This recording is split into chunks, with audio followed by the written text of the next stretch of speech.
now my mind is blown. No surprise, guess I should have known. Oh, my mind, now my mind is blown. No surprise, guess I should have known. You got control of me, break my barricades. Walls are crumbling, grounds they shake. You came to save, but it's way too late. Every single time you stay, I cave.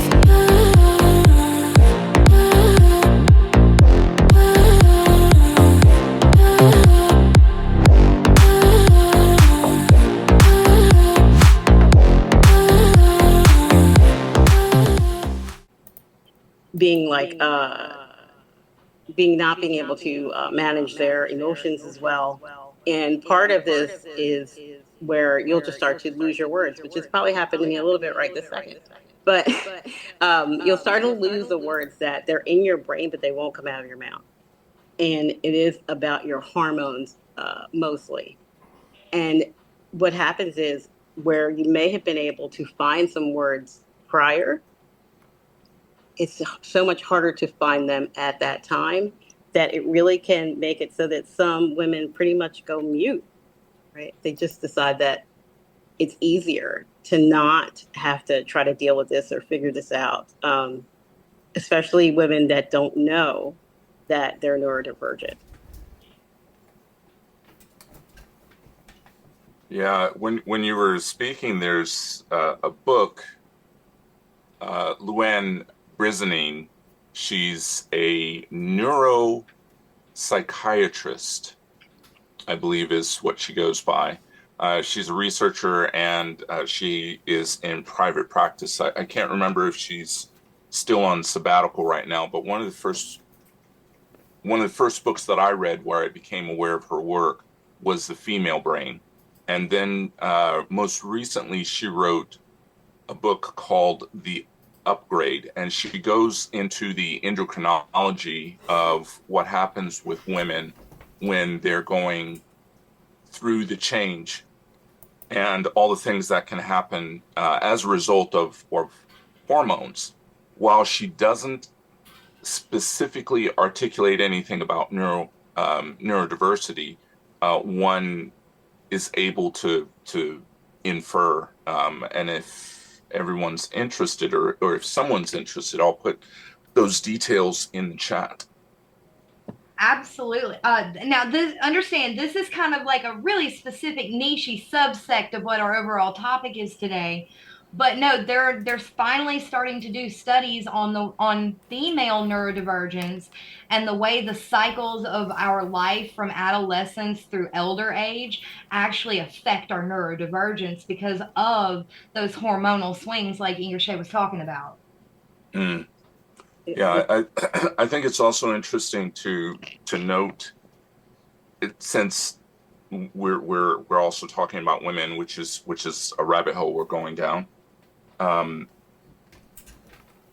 It's interesting to note that for most women, they are misdiagnosed and underdiagnosed.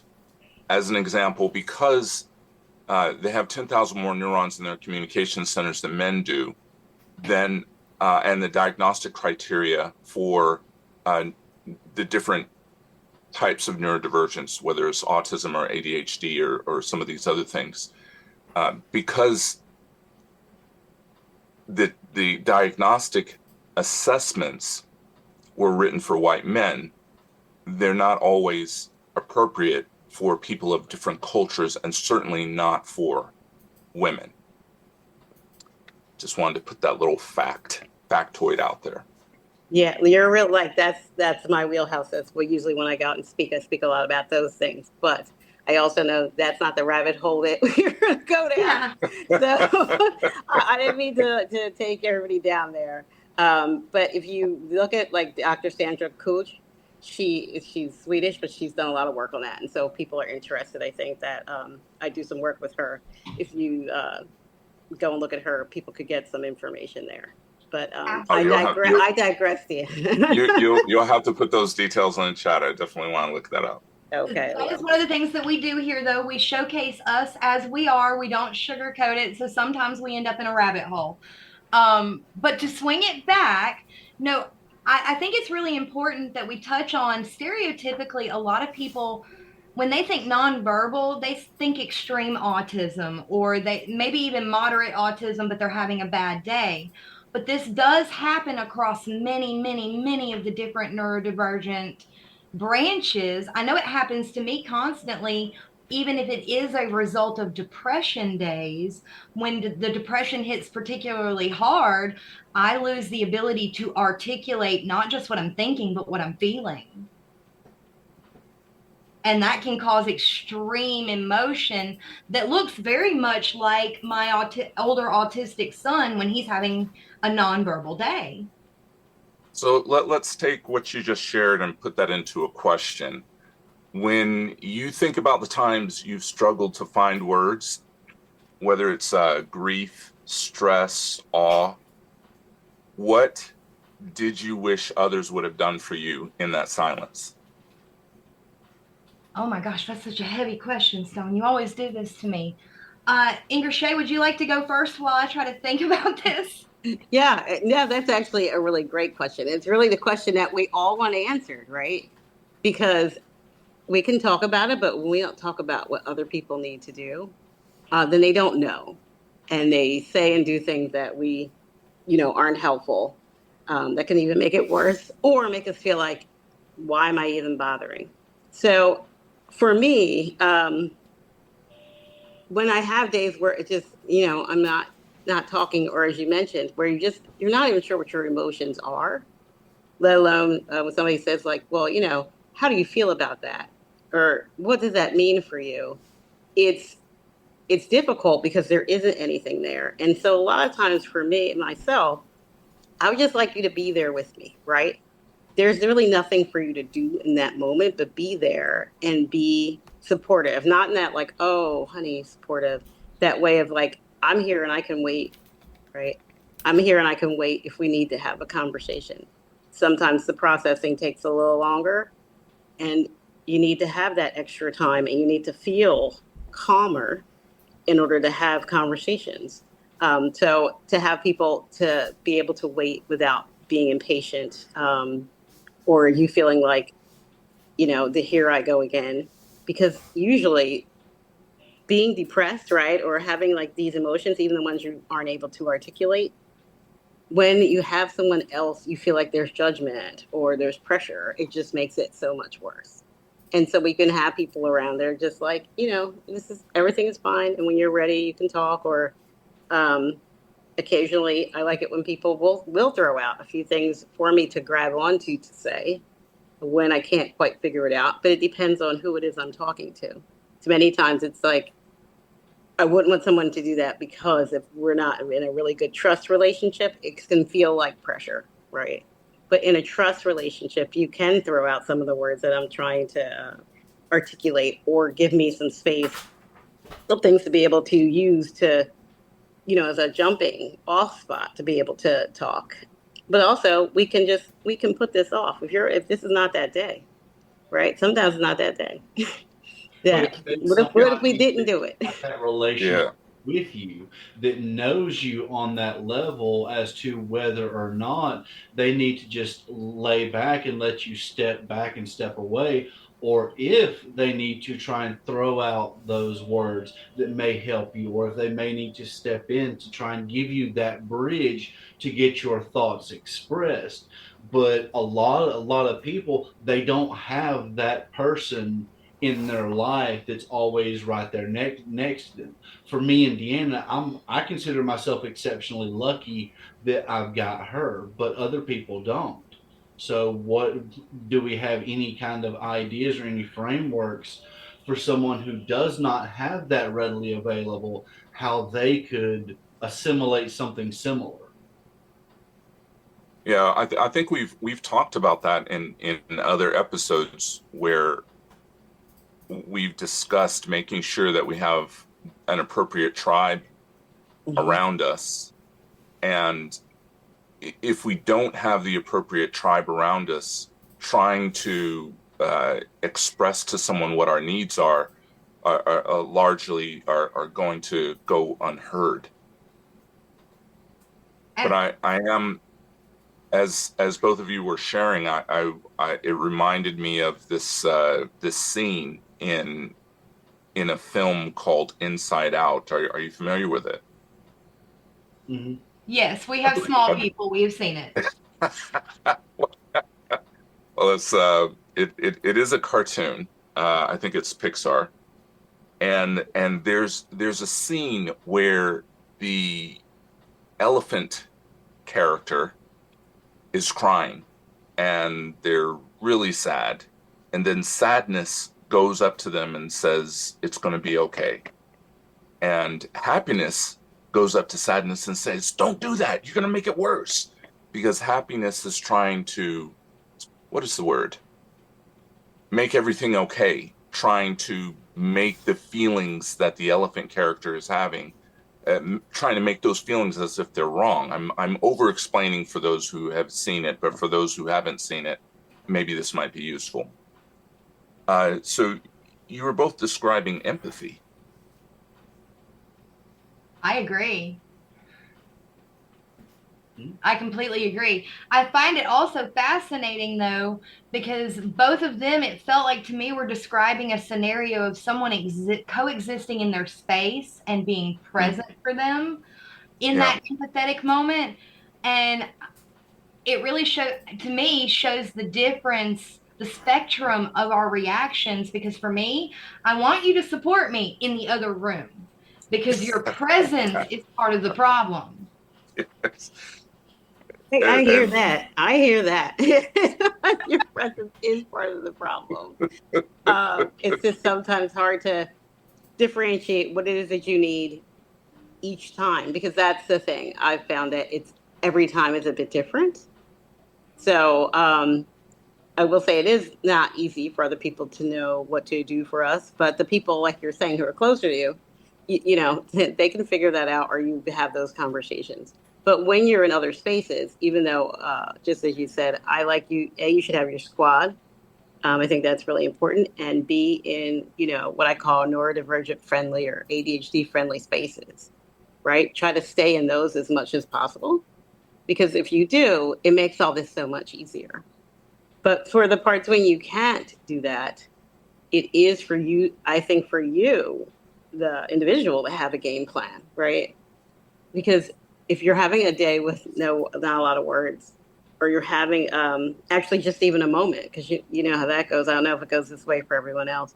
There are times when it's like everything can be fine, and then I say it's kind of like an out of body experience. Like, so sometimes when I'll go out into the world, maybe like try to do something like networking events or things that I hate like that, I'll go in, and then all the talking I'm doing here turns into no words, right? Because I don't feel comfortable, even if people are trying to make me feel comfortable, or it's a space where I'm supposed to be talking. So then my brain goes, well, then we don't know what to say. And so I have to be the one that goes in with a game plan. And so I've gone into events like that where people start to talk, and I already have my like 1 minute script or questions to ask someone. Or once I went to a networking event and I was by myself, and someone came and they said, why are you singing? I was like, you know why? I was like, because I don't feel like networking. I just really feel like eating this food. And they started to laugh, but it was how I was actually feeling. And it allowed for them to do a lot of talking, which was great, which allowed for me to do a lot of eating, which was great. But also it gave me a chance to figure out what words I wanted to or didn't want to say. And it also allowed me to bow out gracefully when it was time to go. So to have your game plan set of some things that you can use if you know you're having a day where the words aren't coming so much, or it just aren't words, or it hits you kind of like a ton of bricks because you weren't expecting it. If you have something in your toolbox that you can whip out, it does make it easier. And if I think it's also, go ahead, Jeremy. If it helps any as some corroboration to that, our sales mentor that we had for a good while, one of his things was in networking, say less. Like he apparently when he would do networking, his line was, "I'm in sales." And that's all he would say to a table full of people. And he would wait for them to come catch him somewhere else and be like, "What do you mean?" Point of context that he didn't jump on, our sales mentor was a level 2 autistic. I didn't catch that part. It's okay. But no, go ahead. One of the things I'm as I'm listening, I think it would be amazing if people treated silence not as withdrawal, but as a different form of communication. What do you think that would make available? I think that would be absolutely game changing, because I cannot tell you the number of times where I've sat in a room with a known neurotypical and the silence makes them so uncomfortable they start to come out of their skin. It happens to me too as an ADHDer, where I'll be sitting with Jeremy sometimes and I just can't sit still in the silence, but silence is its own communication. Yes. Yes, So it is. here's a question, and I think we've already answered it, but let's be a little bit more specific. Let's say you wake up tomorrow without access to speech, nothing. How would you want people around you to include you, listen to you, and value your presence? That's a hard one. I think you gave everybody a little bit of a head scratcher. Anybody want to go first? Yeah. I can't. I think I'm trying to picture that, because I don't know. Sometimes there's a lot of speech, a lot of speech, and then there are times when there's none. Right. Like, so I can't imagine the part where there's a lot of speech being gone. But I will say it's like, I have had clients that were nonverbal,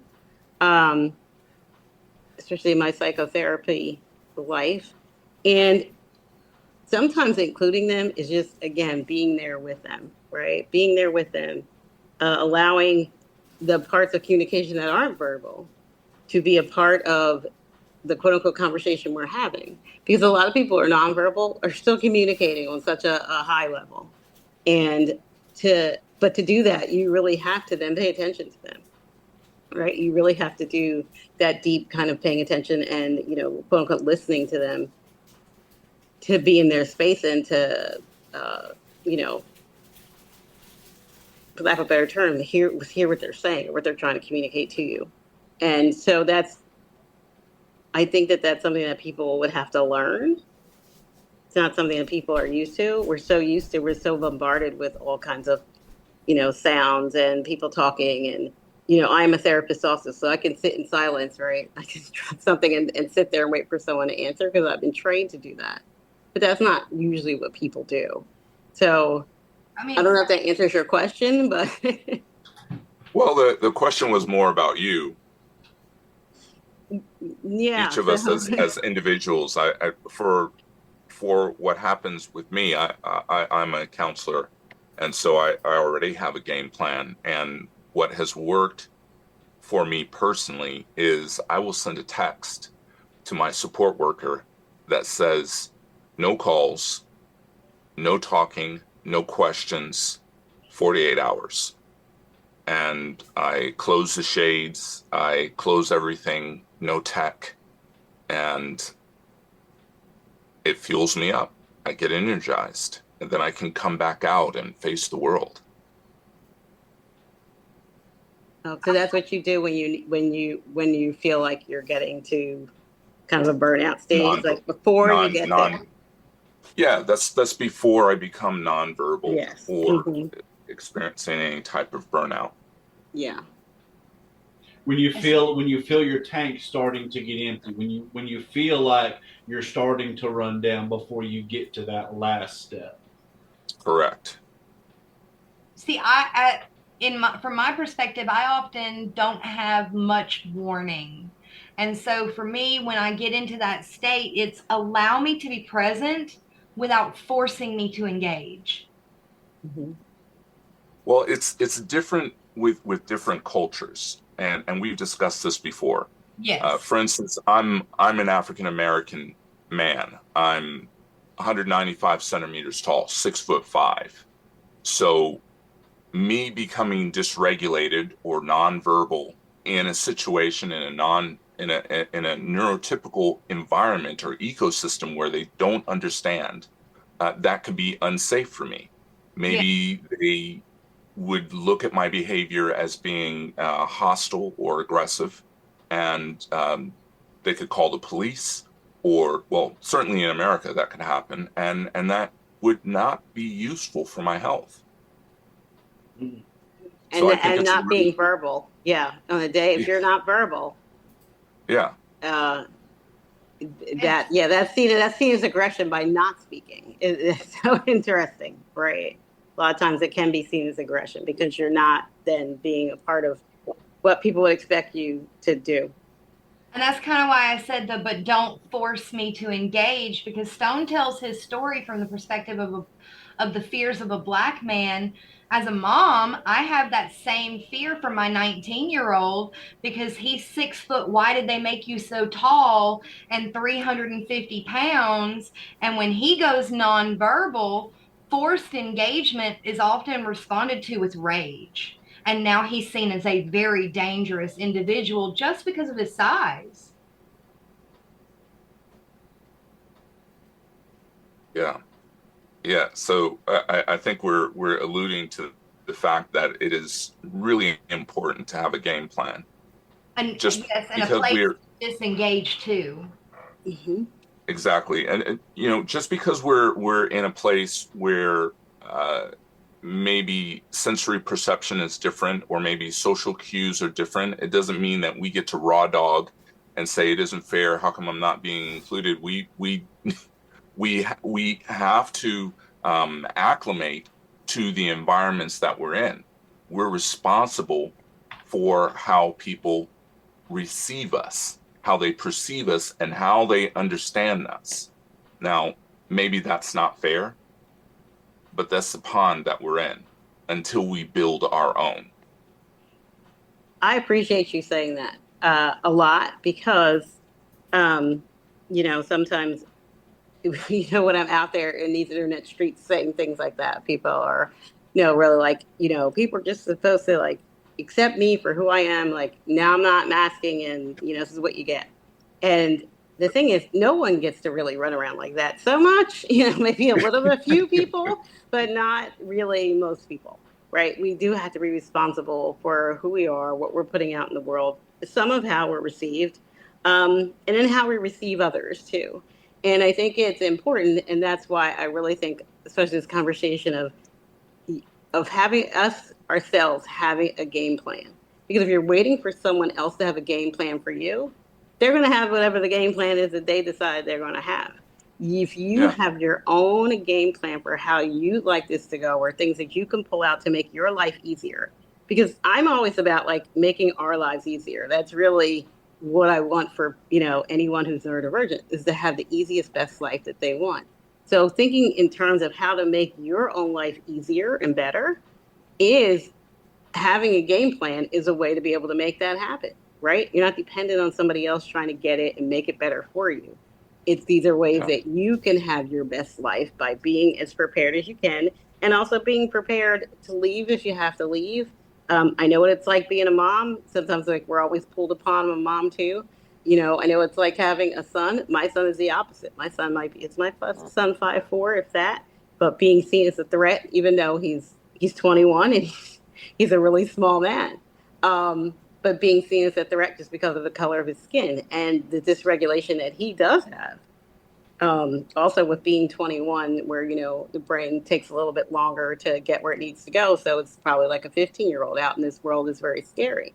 But trying to give him just different ways to be able to navigate this world so that we can get to a different place. I just think it's really important for people to want to and decide to and prepare themselves to make their lives the best by being in charge of your own self and not letting other people run your life and blaming them for things that are happening. Like, we can have the best life ever being neurodivergent. We really can.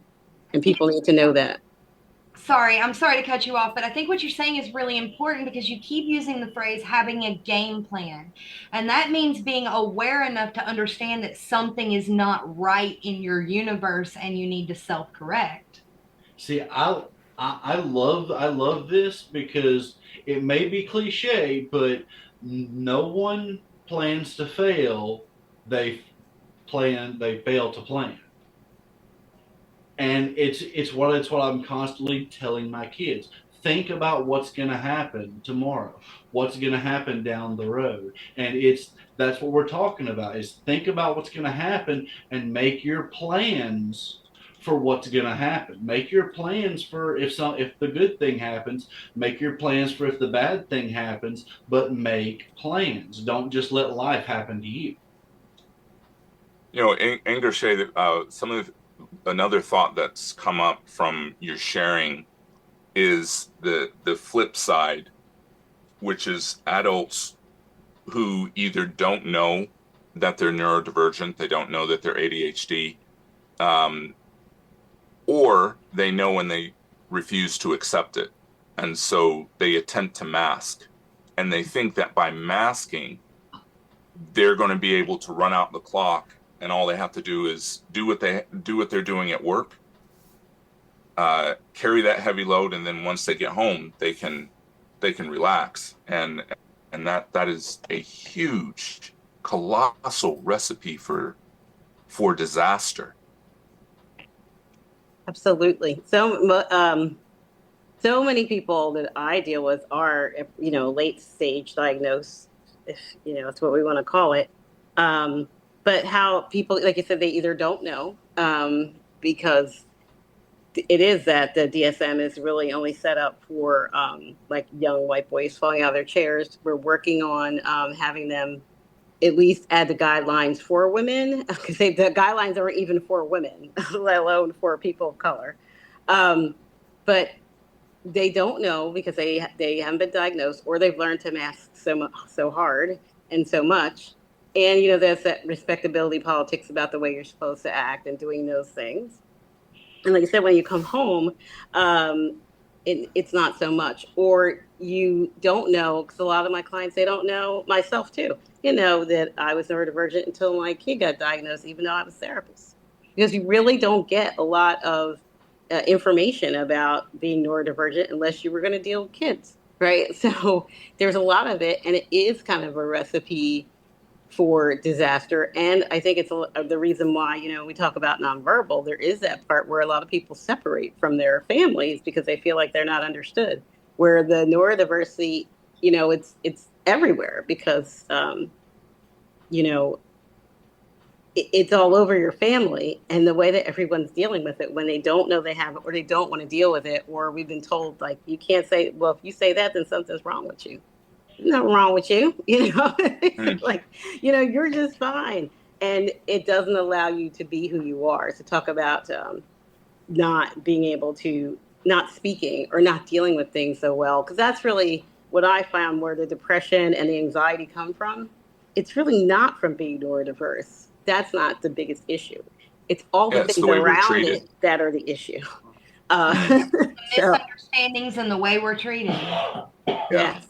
Well, I have a question for everyone, and you might have to wear a couple of hats to address this. What are some of the assumptions that you carry when someone doesn't speak, potentially about their intelligence or mood or willingness to connect? And how might these assumptions limit our capacity to see them fully? Ooh, can I be the blunt rhinoceros in the room? Please. So, I mean, societally, and I've even been guilty of this at times, someone that can't speak, unintelligent, withdrawn, possibly, you approach them as less than because you assume you're not going to get as much back. And so they really get pushed to the edges and the fringes. And I have felt it on my nonverbal days that it happens. Yeah, it's my nephew who graduated valedictorian from Beacon College, sometimes processing just takes a lot longer. And so there are times that he doesn't speak, or he just, again, not reading the room or not having anything to add to a conversation, right? So why am I saying anything? Because it only makes sense to speak. We have something to add, that extra part of where people do small talk, that extra part where people just throwing in words to throw in, they really do, they go over his head, and that should be fine. But you graduate as valedictorian because, your intelligence shows right there when you're taking these tests. Coming out and into the world, trying to get a job has been a nightmare for him because it takes a while for the words to come out. And the way that people can perceive him, as you say, unintelligent or mean. There's a lot of mean when you don't speak. People feel like your brain fills in the gaps, and it usually fills in the gaps in the worst way. Absolutely. They feel like you're judging them. Yes, it's so interesting to see from the outside in that, knowing him, and it's like, people thought you were mean? I'm like, he's like, yes. They're like, they just don't understand why, I'm not doing it the way they do it, or I'm not saying anything about it, or I'm not participating, in the meetings. Like right now he works at a school, so you can imagine all the meetings they have and all the teachers that are there that are women that are having those coffee clutches and bake sales that he's like not participating in, and where this is a problem because he just isn't speaking to them, not for any reason that, like, not talking because I'm not mad, but what am I adding to a conversation about, I don't know, your kid's softball game, right? So, that's perceived as not speaking.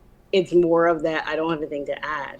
And how that's really held him back, and how the way that people perceive him. And again, how we, I, as, neurodivergence running through my family, but I'm the only one who really gets it, trying to explain to him what his, being neurodivergent, and ways to be able to manage it in a way that's going to work for him to have a happy life. It's heartbreaking to see, but it's something that I know happens every day to people. See, I think you just touched on something really, really important, because what you're talking, or what I heard rather, was we're talking about the difference in selective mutism versus nonverbal, non-speaking days or moments. Because I've seen Jeremy do this thousands of times where the two of us are in a social situation together. There is a conversation going on that he has either no interest or no input, and he stays silent, and everybody thinks that means that he's being condescending or he's being rude by not participating over and over again. And that's choosing to be quiet, not being nonverbal. True. But I was just feeling like, but you're listening to this, right? And you're not a therapist or you're not a coach, you're not doing this. All nonverbal is nonverbal to you, right? True. So to be able to get to all the different things that happen with people when they're nonverbal, as you were speaking, where some people are thinking about, people who aren't able to speak at all, is that's the only thing that we're saying when you're saying nonverbal. And that's, we're covering a whole bunch of stuff. So I just hope that people can get a lot from it. Because again, this isn't a reason why I was excited again. I don't know about you all. Is this a conversation you hear a lot going on? Absolutely not. So outside of symposium, no. Yes. Something else. So I just want to contribute this one other aspect to what both of you are talking about, which is that neurodiversity is absolutely not a monolith, and certainly not being nonverbal, that is also not a monolith. Being ADHD is not a monolith. There's a spectrum associated with it. And if we've learned anything in any of the conversations that we've had over the past year, it's that relationship building is similar to planting a seed. It needs to be nurtured, watered, cared for, and wow, the things that happen as a result of that growth, we can't forecast it.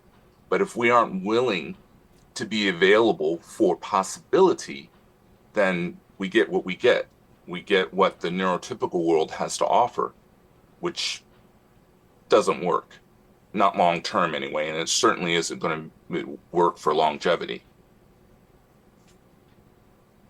No, not at all. I think that's, that is where so many people, like the suicide rate can be so high, or so many people, with the rates of depression and anxiety go up because even in this world of, neurodiversity, people do look at it as a monolith, which means other things are missed. I've got an idea brewing in my head that I've heard in this conversation, that it's just another situation of being misunderstood shortens our lifespan. Not being able to set reasonable expectations with not just the neurotypicals, but the other neurodivergent individuals in our life damages our relationships and shortens our lifespans. Nailed it. Yep. True. So true.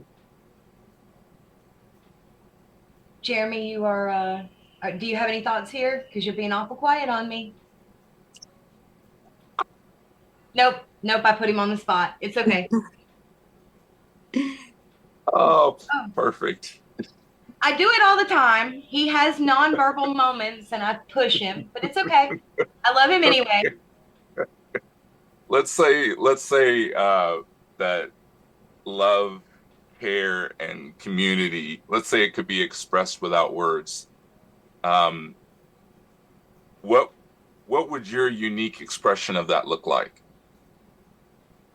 Without words? Yes. If love, care, and community could be expressed without words, what would your unique expression of that look like? There's a certain, or sound like? It's a look on somebody's face. There's a certain set to their eyes and a way that they smile at you, and you just know you're safe. And I think that there's, especially some people that you're really close to, isn't it so nice sometimes when you are with loved ones and you don't have to speak, right? It's just, that there's care there, that there's love there. We don't have to continue to just make noise to have that be known. And I think it would be that type of, that type of trust and that type of comfort. That's what it would be. And so, Stone, what would it be for you? Well, this is somewhat of a pro tip. It could be applicable to me, and I think it's applicable to most humans. In a relationship, especially when you have an intimate relationship and when you have a purposeful relationship as part of a community, the more someone is allowed to be in flow, it propagates and causes a wave of love to expand when others are witnessing that. And so I'll give you an example. Think of someone that you love, or someone that you appreciate, someone that you respect, and remember a time when you were watching them, observing them do something that they are enthralled by. Maybe they love playing music, or maybe they enjoy painting, or there's something that they do, but you're noticing that they're in flow and they have this aura. That would be my answer for that question. To be able to watch someone and enjoy them when they're in flow. And it actually takes something to create that environment, because we're not in flow in every single environment we find ourselves in. It needs to be created. I completely agree. And it's even an emotional creation at that, because even when we have our space set up to be ideal for us, there's just some days that it don't work either. And being okay with that, right? Being okay with knowing that that's going to be the case. that there are going to be many times and days where, you know, no matter how much you plan or all the things we talked about, it's just not going to happen. And that's okay.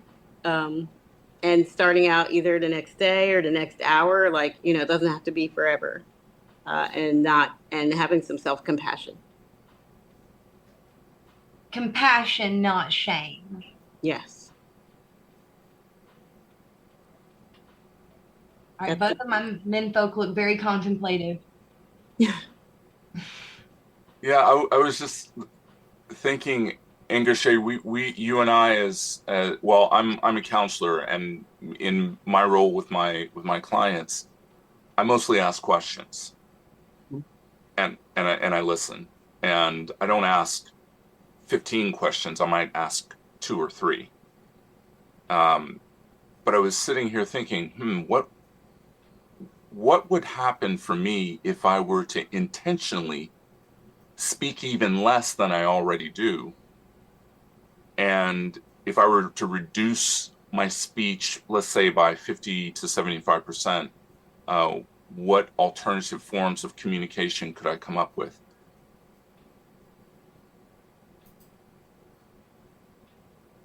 Okay, so you I just haven't come up with an answer yet.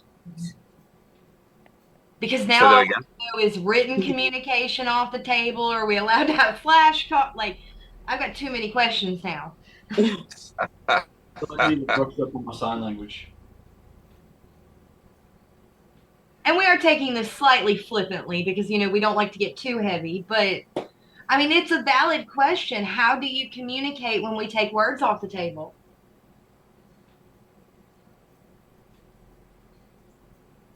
Well, I'm going to, you know, that card you get, you know, when you pass go on Monopoly and you get $200 for pass and go. I'm also a somatic therapist. I am a Lomi practitioner, and there is no talking during our sessions. The session goes for about 2 hours, and never have to say anything. And my clients afterwards, they're usually in tears and they have no idea why. I have to say, on an intellectual level, I would be absolutely fascinated to watch a recording of something like that. However, participating would probably traumatize me, so we'll just stick to the recording.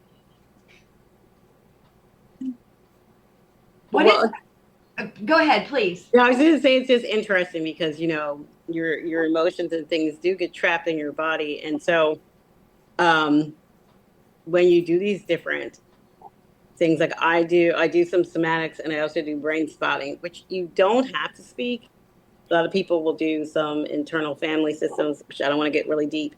But a lot of times when you will do something brain spotting, you don't have to speak because your brain can begin to organize the thoughts that you're having and begin to repair itself, right? Repair some of the things that are trauma related itself. And it doesn't need all the talking, because then it has to filter through all of the words your brain does to make that work. It's a different part of your brain that's working. And I think that that's something that's not talked about either. And it is where the nonverbal part really comes in, because there's so many things that we're doing that aren't that Western type of medicine, which would only be like talking, where we do these other types of therapies where there really aren't words. And they're so powerful. And how that's really helpful with people that are neurodivergent. So am I hearing you just say? Oh, go ahead. Wait. She just said something really cool and then just kind of glanced over it. We need more information. So you just talked about IFS. And you said you don't want to get into it. No. But I really want you to get into it. I'd love you. Well, see, this is what I've learned, right? Only because, you know, it depends on who we're talking to and like, who do you want to listen to? Because, you know, when we get too deep, right, into our, you know, like our professions, then it excludes so many other people. Well, I think IFS is perfect for this conversation because it can directly support people who are nonverbal. And there aren't a lot of practitioners that I know of that are using the IFS in a neurodivergent context. Okay, well, let's enlighten the audience just a little bit. What are internal family systems? Oh my goodness. As simply as we can put it, we have. Well, that's why it's like my brain's not going to be able to go like that small. Okay. About different parts. I just will say, people, you'd be surprised. People are using that, and a lot of people are using acceptance and commitment therapy because the two of them are hitting more on the different parts of your brain than you would if you're doing like CBT. So I mean, when we start using all the letters, I just feel like it gets okay. I have an idea, and I've never done this to a guest before. Stone can attest to this. Would you like to come back next Sunday and talk about internal family systems? I can't next Sunday, but a different Sunday we can talk about. Then absolutely, we will get you on the schedule because this seems like something the two of you are very passionate about and should possibly enlighten our audience on. Yeah, I agree. And here's it's not necessarily the modality that is the thing. It's the way it's leveraged, and it's the person who uses it. What is their experience in the world? What is their lived experience, and who are they attempting to support? And IFS, there's so many components to it.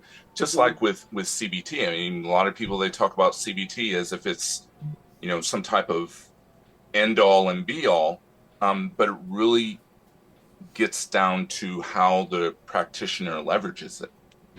Yeah, absolutely. Because I think that part of it is, and again, so I think that's why it's like a lot.